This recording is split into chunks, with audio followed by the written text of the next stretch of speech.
Berkunjung ke Provinsi Banten tidak lengkap rasanya tanpa mengunjungi wisata religi daerah Kesultanan Banten Lama yang terletak di Desa Banten, Kecamatan Kesemen, Kota Serang, Provinsi Banten. Kesultanan ini didirikan oleh Sultan Maulana Hasanuddin Banten yang merupakan anak dari Syekh Syarif Hidayatullah atau yang lebih dikenal dengan nama Sunan Gunung Jati.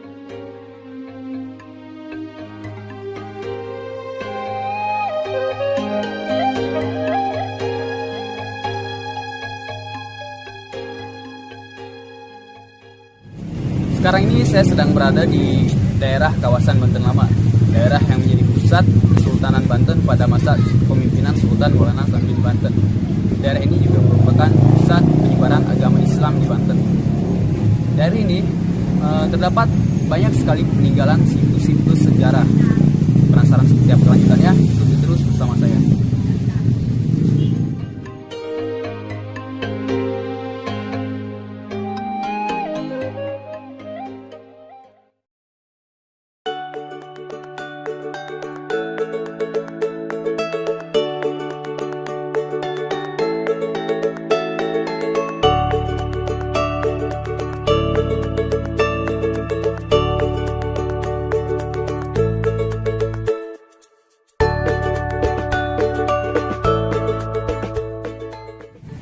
Saya adalah sebuah situs peninggalan Kesultanan Sultan Maulana Hasanuddin Banten. Itu adalah Keraton Surosoan. Keraton ini didirikan pada tahun 1522 sampai 1526 pada masa Kesultanan Sultan Maulana Hasanuddin Banten.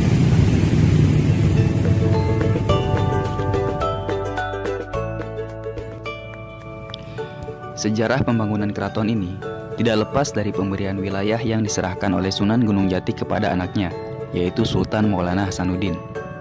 Layaknya keraton di Jawa, Keraton Surosoan juga berfungsi sebagai tempat tinggal Sultan beserta keluarga juga pengikutnya. Fungsi lainnya, keraton juga menjadi pusat kerajaan dalam menjalankan pemerintahan Banten. Area bangunan Keraton Surosoan mirip sebuah benteng Belanda yang kokoh dengan bastion, yaitu sudut benteng yang berbentuk intan di 4 sudut bangunannya. Sehingga pada masa jayanya, Banten juga disebut dengan Kota Intan.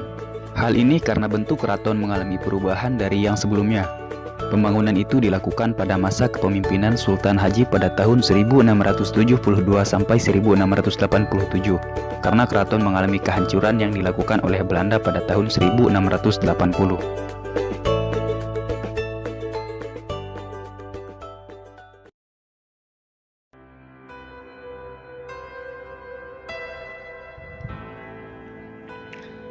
Tidak jauh dari lokasi Keraton Surosoan, kita akan menjumpai Masjid Agung Kesultanan Banten, yaitu merupakan salah satu masjid tertua di Indonesia dan juga bangunan yang menjadi saksi sejarah penyebaran agama Islam di Banten.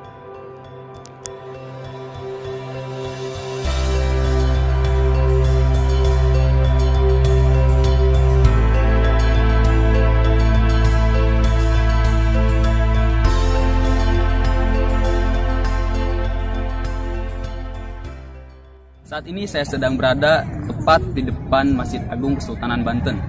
Masjid ini dibangun pada masa kepemimpinan Sultan Maulana Hasanuddin Banten, yaitu merupakan anak dari Sunan Gunung Jati. Masjid ini merupakan saksi sejarah penyebaran agama Islam di Banten.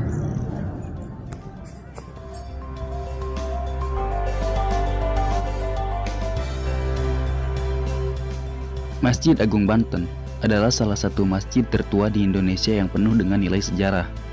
Masjid ini dikenal dari bentuk menaranya yang sangat mirip dengan sebuah bangunan mercusuar.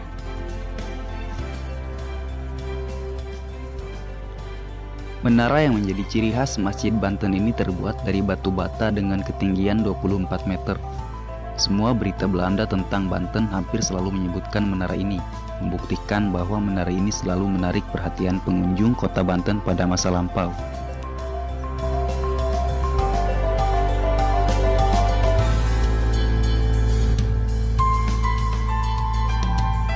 Kondisi Masjid Agung Banten saat ini sudah sangat jauh berbeda dari sebelumnya.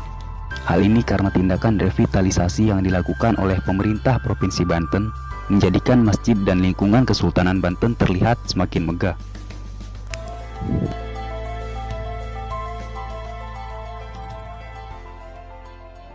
Sekarang ini saya sedang bersama salah satu pengunjung Kesultanan Banten Lama dengan saudara Mbak Tati di sebelah kiri saya.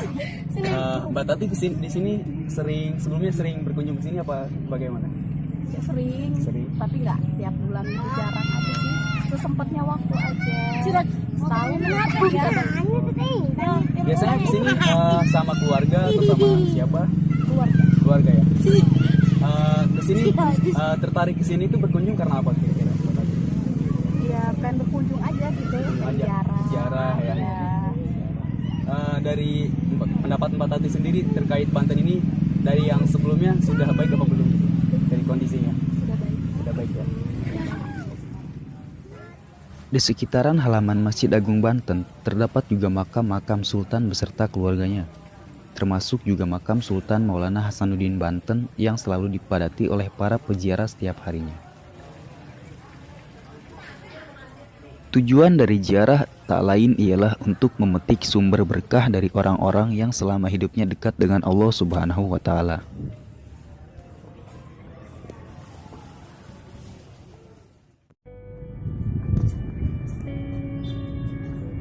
Itulah tadi beberapa peninggalan situs-situs sejarah yang ada di Banten Lama, sebuah daerah yang menjadi saksi sejarah pusat penyebaran agama Islam di Banten.